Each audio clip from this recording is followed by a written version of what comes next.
Hi friends, నా పేరు లౌకికలహరి. ఈరోజు మనం జీర్ణక్రియ గురించి పాట రూపంలో తెలుసుకోబోతున్నాం. తిండి తిన్నామంటే జీర్ణమవ్వాలిగా, జీర్ణమవ్వాలంటే ఎంజైమ్లుండాలిగా.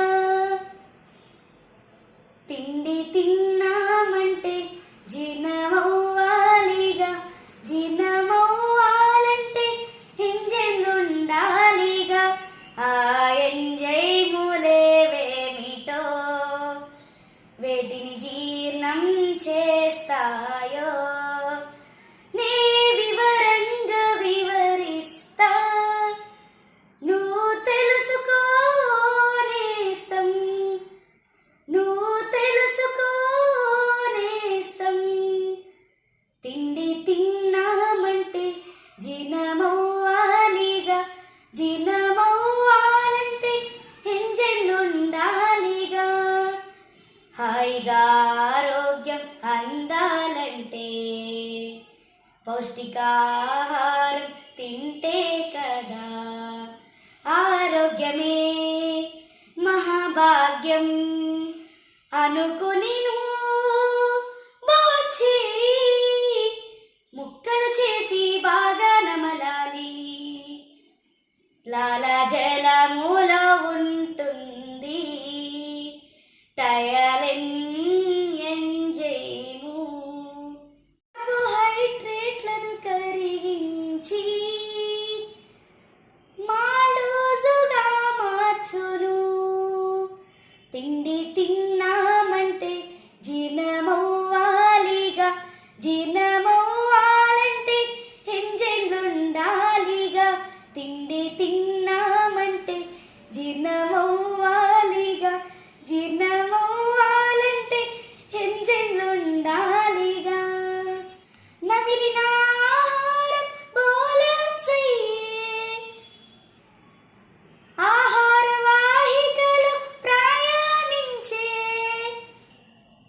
సంచి వంటివి,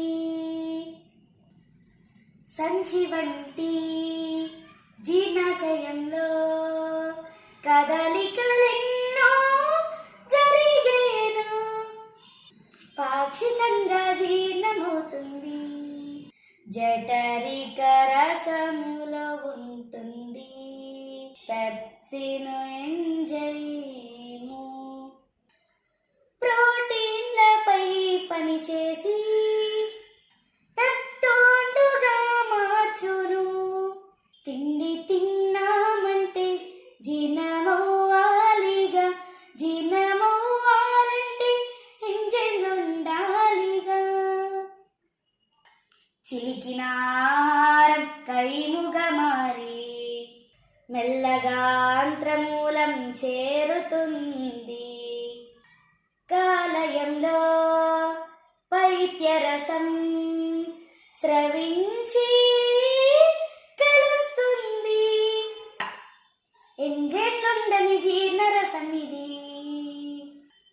పైత్యరసములో ఉంటాయి లవణాలు ఎన్నెన్నో. తిన్న కొవ్వులను కరిగించి చిన్న రేణువులుగా మార్చును. తిన్నామంటే జీర్ణమవ్వాలిగా, జీర్ణమవ్వాలంటే ఎంజైమ్లుండాలిగా.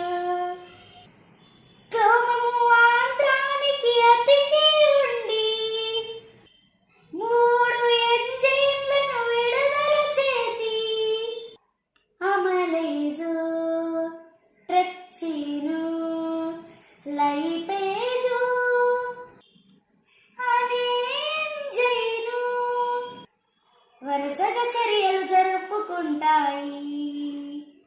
కార్బోహైడ్రేట్లు, ప్రోటీన్స్, కొవ్వులన్నీ కరిగేను.